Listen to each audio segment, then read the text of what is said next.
COVID-19 pandemic has highlighted the significance of our immune systems, and the word immunity has become synonymous with life itself. It's begun to dawn on most of us, albeit too late for some, that it's near impossible to upgrade the functioning of our immune systems once a major battle has begun. It's clear that the troops must be in the highest state of readiness at all times, so we've invited Dr. Paulo in to discuss a fighting fit immune system. Now, Paulo, let's maybe start with what exactly our immune systems are doing. What is the function of the immune system? All right, so there are probably four basic functions. So first, it must fight and destroy invaders, microorganisms such as viruses, parasites, and bacteria. Okay. Secondly, it also has to deal with foreign substances, toxic substances, so it has to neutralize them.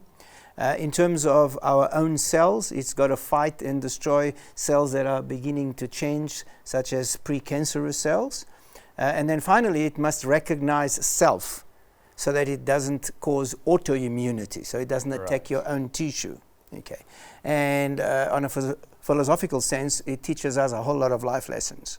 It's quite interesting you say that. I mean, how would our immune system be teaching us life lessons? All right, so the immune system teaches us that teamwork, diversity, and collaboration towards a common goal is essential for success. For example, dendritic cells are some of the leaders of the immune system. They are sentinels, so they are well-traveled, they've got a lot of life experience, and during their travels they would have come across a virus or a bacteria. And what they do is that they record the details of that microorganism. They then go to lymph nodes, and this is the area where all these cells kind of meet, the different types of cells. And there they share their life experience. And they share the common goal, which is the eradication of the enemy. And there they do what is called recruitment. Now, they don't recruit cells like themselves. Other dendritic cells, they recruit, for example, T cells, which in turn will recruit others because each has different functions. And so that they understand what the common plan is, the common goal, and they go out to achieve it. Something's got to start that process. So how is our immune system triggered? What gets that process moving? All right, so the immune system is triggered by what is called an antigen. So an antigen is a protein on the surface of a microorganism, such as a virus or bacteria, or on the surface of a toxic substance. And the immune system reacts to that, creating antibodies. Okay, so that is good news. That's how it should happen. However, the immune system can react to proteins on your own tissue. When a whole lot of possible things can go wrong, and that is bad news because then it would create antibodies against your own tissue, and that is autoimmunity. Right. So the immune system effectively is constantly on the go. It's always doing something, whether we're aware of it or not. Correct. But I assume it's only until it becomes overburdened and it's too much for it to handle that we then start to see the impact of a virus or an alien invader of some kind in a way. Yes, that's possibly a way of looking at it. It becomes overburdened for a number of reasons. The primary reason is that it runs out of fuel or fuels, substances that it requires for its normal functioning. So constant surveillance, dealing with constant attacks that, as you say, we don't even know about, dealing, small skirmishes with marauders, if I can call them that. Okay, that happens on a regular basis. Yes. However, if there are chronic infections, for example, such as HIV or cancer, then the immune system is in this constant chronic battle, chewing up, as it were, burning up all these different substances and fuels. And that is not helpful. That can cause it not to have enough to then fight a virus if it comes at the same time. All right. Other instances of a futile and useless use of such resources is autoimmunity. The immune system is fighting its own tissue. Yes. All right. Stress also plays a role. Stress, paradoxically, both stimulates the immune system and suppresses the immune system. And these two play a kind of a dance, but the ultimate result is that you get an immune system that ends up in a situation where there aren't enough resources to do the normal jobs that it should be doing. Right, right. So that idea of people say my immune system is worn down is not necessarily the case. More, No. your supplies are run Correct. down, so your immune system is not able to function. It's not able to optimally. function properly. Yeah. Okay, okay. So now in terms of that, to maintain the resources needed to maintain an immune system, what are some of the lifestyle aspects that we should be looking at and constantly being aware of to make sure that we're doing the best possible service to our body, that our immune system is well equipped? Well, the standard rules that we normally discuss, so a balanced diet, exercise, no smoking, relatively little alcohol, if any, avoiding stress, obviously, a clean environment, because that would avoid certain infections, because infections will call onto your immune system in order to act, obviously.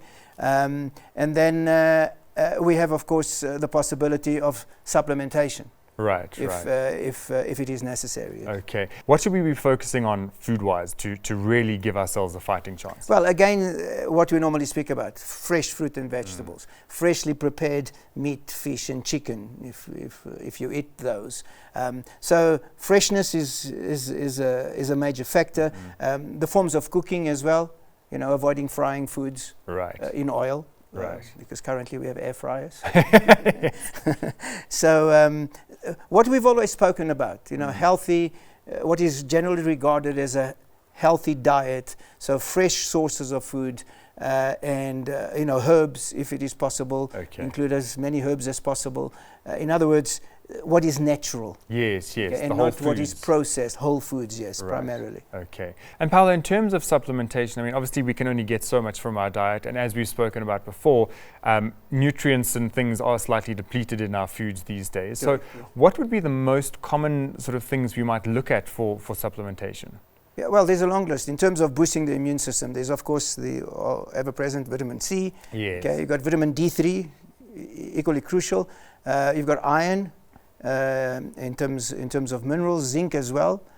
You've got sulforaphane, glutathione, herbs such as olive leaf, and astragalus, matcha tea, for example. So there's a long list of possibilities that one can consider. Okay. So Paulo, into our Real Health Medicine cabinet today, we've put Terranova's beta-glucans with astragalus and vitamin C. It's a complex from Terranova. You mentioned astragalus in the previous list of things, but this particular complex, why would this be useful for immune boosting particularly? Well, firstly, we look at the producer. So Terranova is a British company with an excellent reputation. And what they've done there, so as you said, so it's got beta-glucans.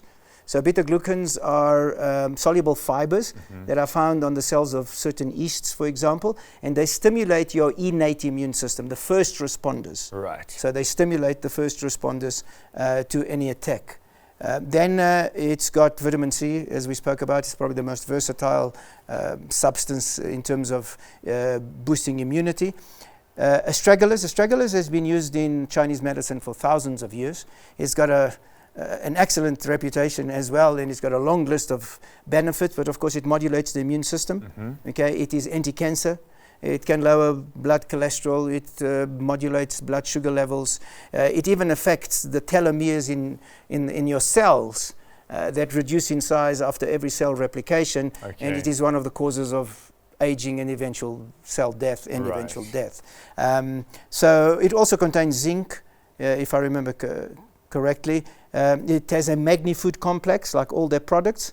So it has elderberry, it's got olive leaf, it's got matcha tea, which again is perhaps another 6-month course, because it has amazing benefits. And all these benefits are scientifically proven. They are clinical trials, human clinical trials. So as far as a combination in terms of giving your body the nutrients which you would want your immune system to utilize, it's a brilliant combination. Okay. Keeping in mind that if you give your body vitamin C today, which your body does not manufacture, it will consume it. Yes. Well, you need to give your body more vitamin C tomorrow. Yes. And the day after, and the day after. So either you're going to get it from food, if you think you're getting enough. If not, you're going to have to supplement. So the point I'm trying to make is that because people often ask, so how long is it going to get my immune system fighting Up and fit. running, yeah. Okay, that we don't know because it depends from person to person. But you will know if you do consistently increase your intake of substances such as these. And then the challenge is that once you get there, once you, for example, suppose that you had a cold every year, 1 or 2, and after 6 or 12 months of supplementing, you don't have a cold anymore.